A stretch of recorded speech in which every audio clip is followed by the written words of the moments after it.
second tutorial of data structure. As I have discussed this chart in our previous video, like our data structure has two types. First is primitive and second is non-primitive.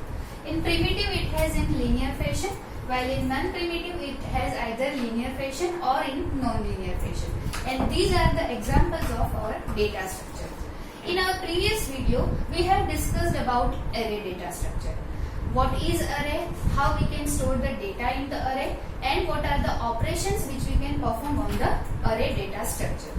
Today we are discussing about the stack data structure. Okay, how we can store the data in the stack, what are the operations which we can perform on the stack. Okay, so basically our data is stored in the stack in vertical fashion.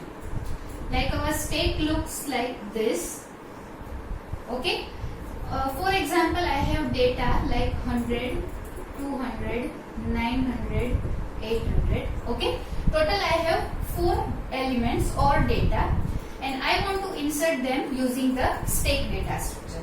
So I am inserting the data one by one, or I can say in the sequential manner. So first I am inserting 100, then I am inserting 200, then I am inserting 900, then 800. Okay, so whenever I am taking the data first and then inserting the data. Okay, note here one point, the stack is using one marker. Okay, or I can say one pointer. The pointer name is top.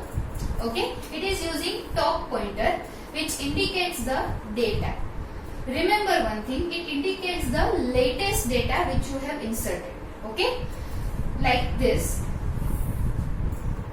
For example, first data is 100. So initially I am inserting 100. So my top element will indicate this data. Okay, after that 200. So at 200, so my top element will be incremented by 1. Okay, so here my top element will be there. Okay, after that 900, so here 900 will insert, so my top element will be incremented by 1 again. Then 800, then again 800 will there, and my top element will incremented by 1. So from this I can say the top element will only indicate the latest value of the stack, right? Okay, so that's why it is known as top, because it indicates the top value of the stack. Okay, we can say a real-time example is a bunch of plates in the table, right? So I have some bunch of plates, and one by one I am accessing, or I am taking that plates. Okay, so same way if I want to access this data, so first I can access 800, after that I can access 900, after that 200, and then 100. So from that I can say my stack will follow last in first out manner. Okay, the element or the data which are inserted at last, that will extract first. Okay, or I can say the data which inserted first. Okay, so I can say first in, that will extract at last, so it will last out. Okay, first in, last out, it means the data which is inserted first at the stack, that will extract at the last. Okay, so this manner your stack will follow. Okay, we can take the example that how your stack will arrange the data. Okay, we are taking the same example.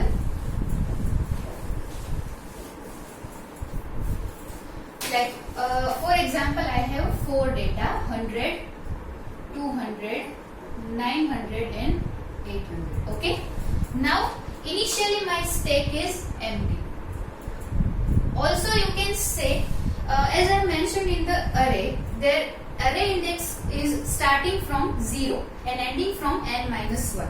Okay, same way your stack index is starting from 0. Okay, so I can say initially when I have no data in the stack, my top element will be at minus 1 position.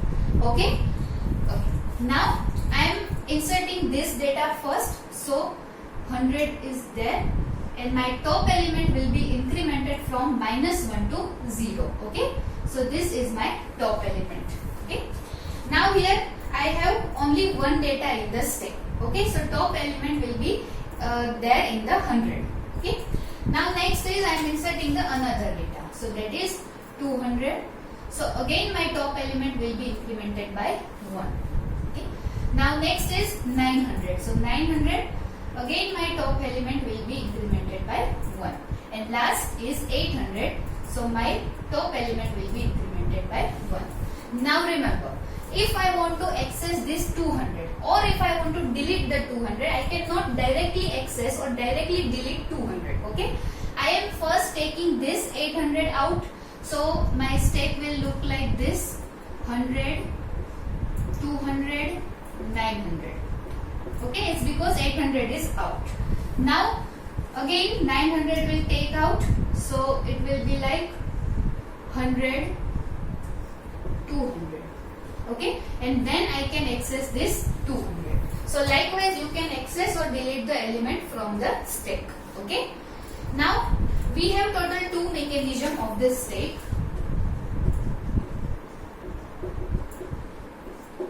We have total 2 mechanism of this stack, first and second.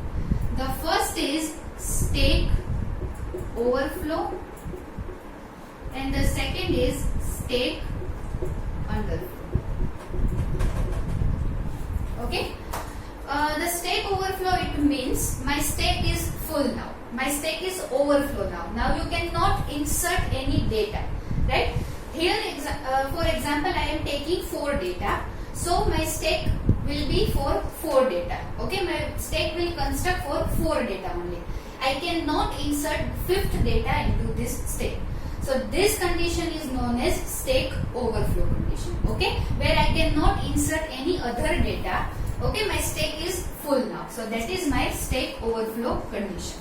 What is stack underflow? It is totally opposite of this.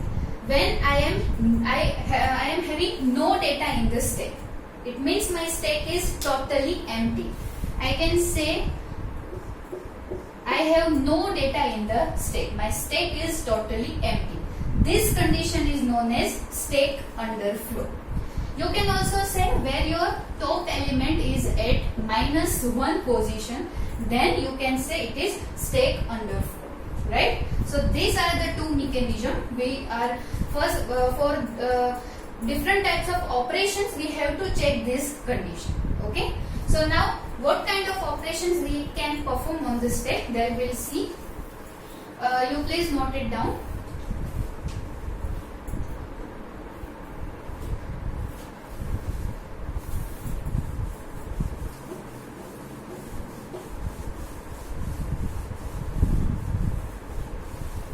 Okay.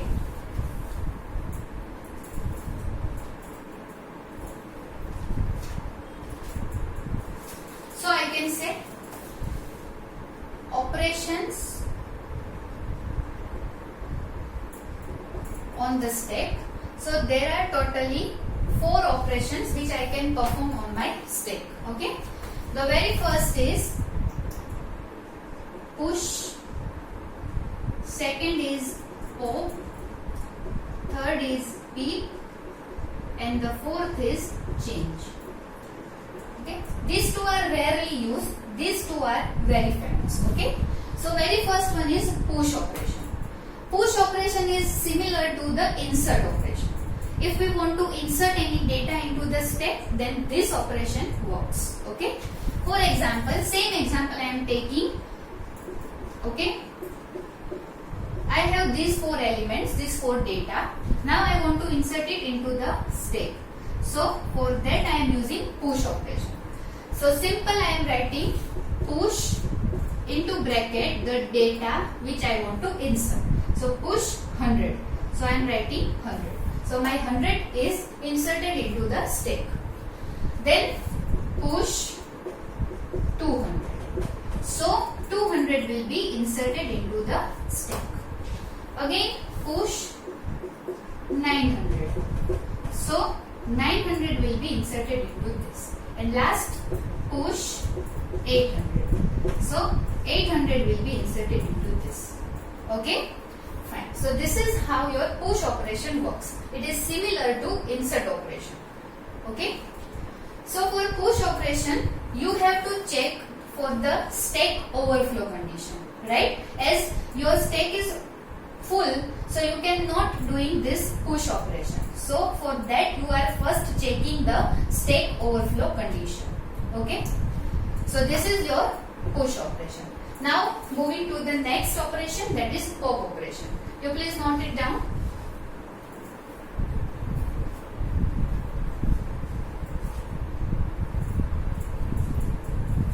Okay. So now for the pop operation, you can say I have this kind of stack available and this is my top element. Okay. Now pop operation is opposite of this. You can say I can delete the data from the stack. So for that I am using pop operation. Okay. And remember one thing, it will delete the data from where your top is indicating. Okay. It means where my top element is indicating to the data, so that data I can delete it. No other data I can delete from the stack. Okay. So if I am writing simply over here pop, so it will directly go to the stack and it will check where your top is indicating. So it will indicate over here, so it will directly delete this 800. So now my stack will look like this: 100, 200, 900. Okay. Again I am performing the pop operation. So now my top is decremented by 1, obviously. Okay. So my top is now here and I am performing this pop operation. So it will pop this 900. So now my stack is look like this: 100 and 200, and this top element will be decremented by 1. Okay. Again I am performing the pop operation. So 200. So this 200 will be extracted or deleted, right? And again your top element will be decremented by 1, right? So now 100. So again I am writing over here pop. So now your 100 is deleted and your stack is empty now. Okay. By performing this 4 pop operation, as you have 4 data, and by performing these 4 operations, you can say your stack is empty. Also remember, when you are performing this pop operation, you have to check for the stack underflow condition, right? If you have no data in the stack and you are performing this pop operation, there is no use, right? As there is no data in the stack, then how you can delete the data? Okay, so remember that thing. For push operation, I can say I have to check for the stack overflow condition, and for pop operation, I have to check for the stack underflow condition, right? Okay. So this is how your pop operation will work. You can note it down.